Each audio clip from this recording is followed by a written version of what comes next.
Hey everybody, I'm Ray. And I'm Nick, and today we're going to be talking about some Wirework. There's been a recent leak of a Galadriel fight scene involving Wirework, and it's caused quite a uproar in the Lord of the Rings community. Sure has. Gotta say, it's so hard to seem to cause an uproar to the Tolkien fans. I gotta say. Just a little side note, all the way back with the original Lord of the Rings, people were upset already with it, and it was like, dude, come on. Those movies are actually phenomenal. But yeah, so the Wirework. There's that leaked fight scene with Galadriel. It's very short. For those who haven't seen it, it's a very short, like a 5-second scene where she gets thrown from somebody's sword and just it's straight out of a kung fu movie, basically. Yeah, it looks like you remember that movie Shaolin Monk. It looks a little bit like some of the Wirework from that, and gotta say, I actually am in the minority here. I enjoyed that movie because I was like 12, I think 14 when I saw it. So look, the silly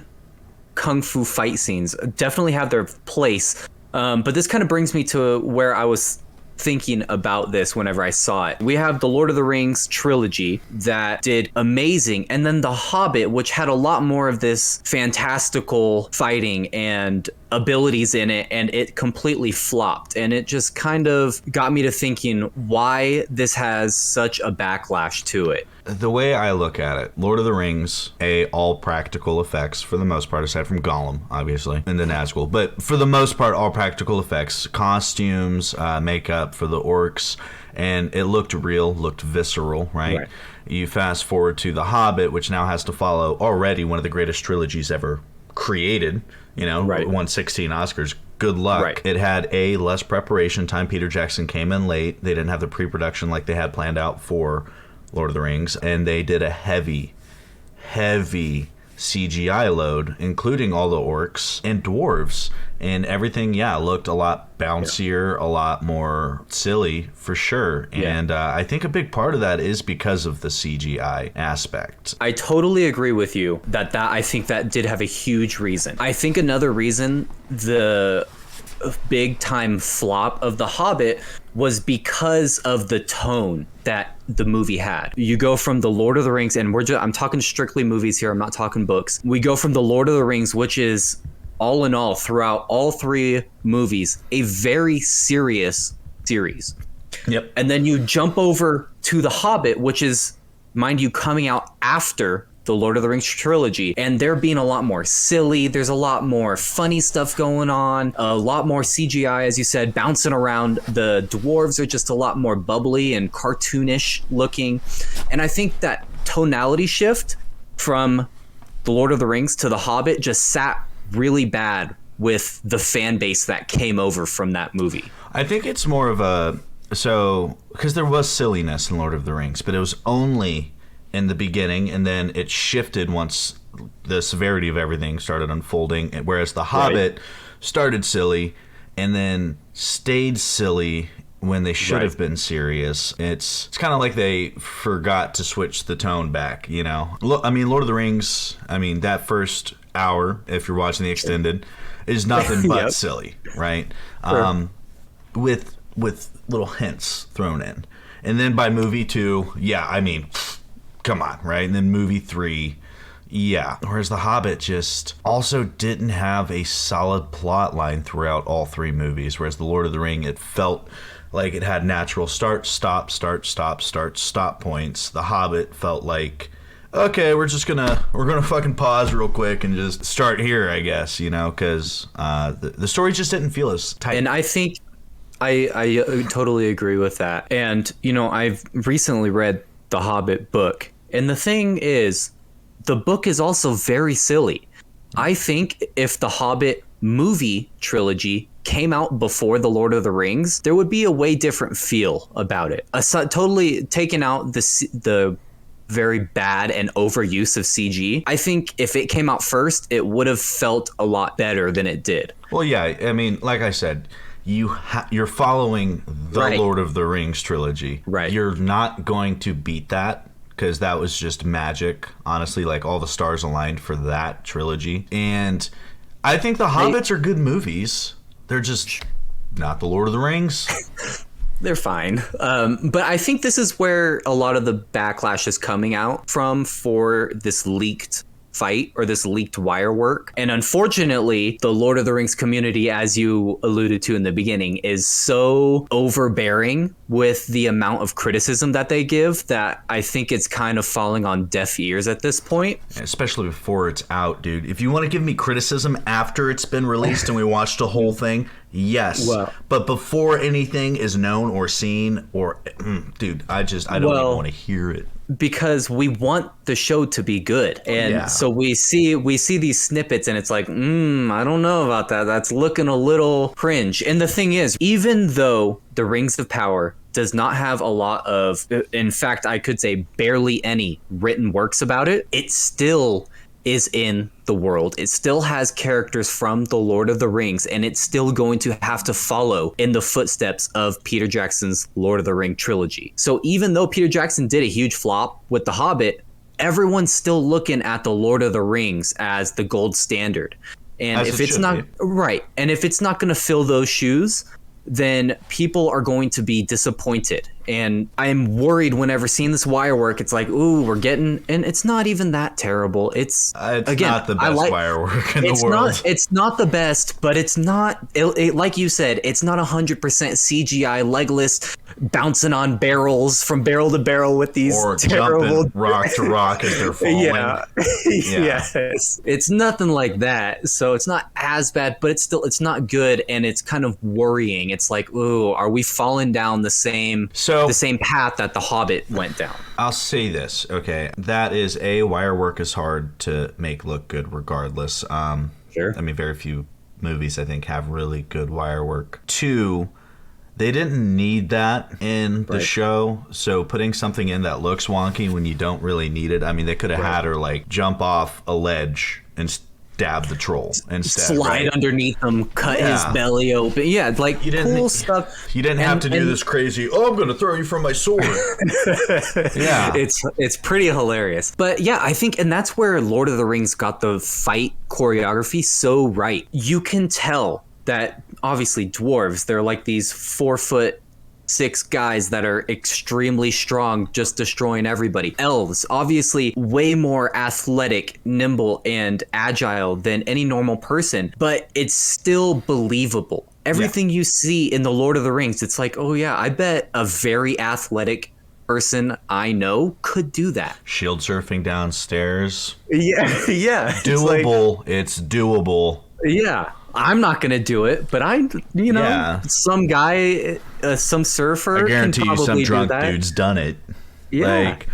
And then you have, like you said, The Hobbit, where it goes full CG, and that barrel hopping or running up literally rocks, jumping up rocks, which is actually impossible. No. But so on the actual show that's coming out, while the wire work looks bad, the fact that it is not full CG, like, for example, there's this movie on Netflix that just came out, The Gray Man, where they have a falling out of plane sky scene, and they literally are CGI blobs fighting in the air. It looks so bad. I haven't seen that one, but it's not great. The Uncharted movie did the same exact thing. There's some scenes where, it's the same thing. It just looks terrible. So the fact that I'm seeing some practical effect attempts is promising. However, they aren't doing at least that scene did not do a great job with it. So, again, I'd rather see bad wire work, though, than CGI any day of the fucking week. I hate CGI, personally. But I'd also rather see doable athletic feats that look realistic and cool. Well,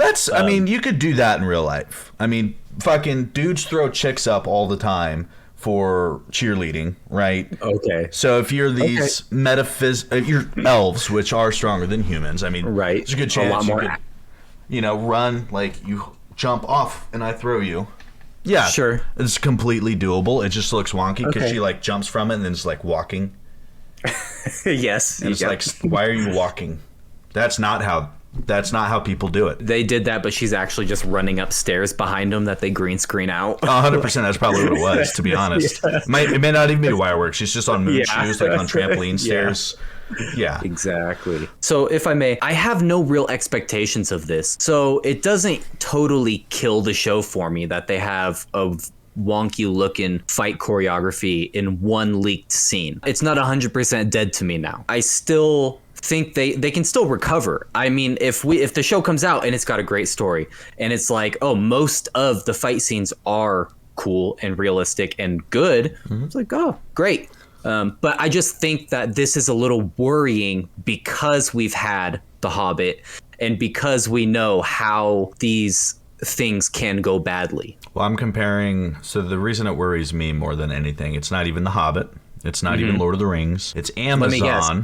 Oh, yeah, I was going to say it's The Wheel of Time. Yeah. It's recent Amazon releases that have not done well. So I went into the Wheel of Time show. Yep. Optimistic, and we saw the trailers, and let's be real, we weren't liking it. Sure. But I was trying to suspend that dread that was growing. Sure. Right? And there were some good moments in the show. The episode 1 and 2 wasn't horrible, but then it started fucking completely just going to complete dog shit, and especially by the end of it, where literally everything changed essentially in plot points. Right. And the thing is, it didn't just change, it changed for the worse. It wasn't like they changed it and made a better story. Yeah, literally made a worse story by introducing concepts that aren't introduced later into the stories for a reason. That's what worries me more about this series. But as a Lord of the Rings fan, I'm suspending most of that disappointment again, because honestly, most of the trailer and teasers I've seen, I haven't disliked.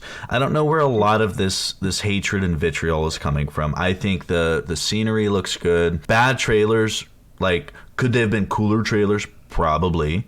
But from what I've seen so far, it doesn't look like it's going to flop to me. But this Wirework scene, same thing. It doesn't look great, but I don't think it means it's the end of the world, you know? I will say most of the criticism, and this is my opinion, most of the criticism I think that is coming out and all of the negative attitude towards it is mainly because of the PR that's going on. I don't think that it has much to do with teasers or trailers that have come out. I think it's more of the PR that the actors, that the showrunners are coming out whenever, rather than focusing on the fact that it's this awesome new Lord of the Rings edition, they're focusing on the fact that, oh, we're insanely diverse. We have the first Black female dwarf ever seen in The Lord of the Rings. You see, I haven't focused on any of that because I don't give a shit about what studios say. Right. I'm just saying that I agree with you. I also don't really pay attention to it, but I do see videos of people, and that's most of the critiques, is like the woke ideology, if you will, that's coming out behind the scenes. Not necessarily the scenes that we're seeing in teasers and trailers. Yeah, to be honest with you, when it comes to this woke, non-woke thing in general, and everything in life, I just kind of, it goes in one ear and out the other because I'm so tired of just hearing about it in general, you know? Yeah. And if I watch the show and there's shit that I don't like, okay, if they went ahead and said, oh, Aragorn is actually bisexual or gay, I'd be like, no, like he's not. In the show, though. Yeah. Right? Yeah. I'd be like, the same thing. He's not. What do you mean? The same thing happened with like the Harry Potter stuff, right? After all the books were written, J.K. Rowling came out and was like, oh, actually, Dumbledore is gay. Well, like, okay. yeah. There is this, though, on that one, and that's, she is the creator of the world. She can do that, but Amazon doesn't get to do that with J.R.R. Tolkien's. Right, but what I'm saying is, it's not in the books. Yeah. If you hear her say, hey, Dumbledore's gay, and you then go read the books and you're like, yeah, the Dumbledore is gay, and I'm reading the books as if that is true. But when you're just reading the books right out, it's not evident, right? There's no romance. Really matter. Yeah. Right, it doesn't matter. There's no romance in it, so it doesn't change the read. If Rings of Power goes and does something on screen that just totally changes something Sauron's else. actually a non-binary Apache attack helicopter. And if they say that on screen, if the showrunners say that after the fact, fine. Like, if you want to say that, whatever. But if it comes out on screen and Sauron is confiding in someone else, hey, I'm actually non-binary, then that's where I'm going to have issues. It's like, Sauron, you're actually a Maiar. You're male, female. You're not, in fact, anything. You are a Maiar.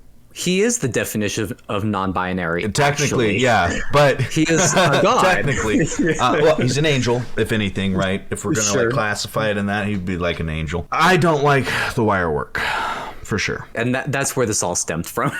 Yeah, the wire work, I'm not a fan of. It's not the worst I've seen. It is by far not the best I've seen. And I think a show with this big of a budget should definitely be a little better at it. I think it's physically possible for something like that to happen as an elf. Sure. Right? Cool.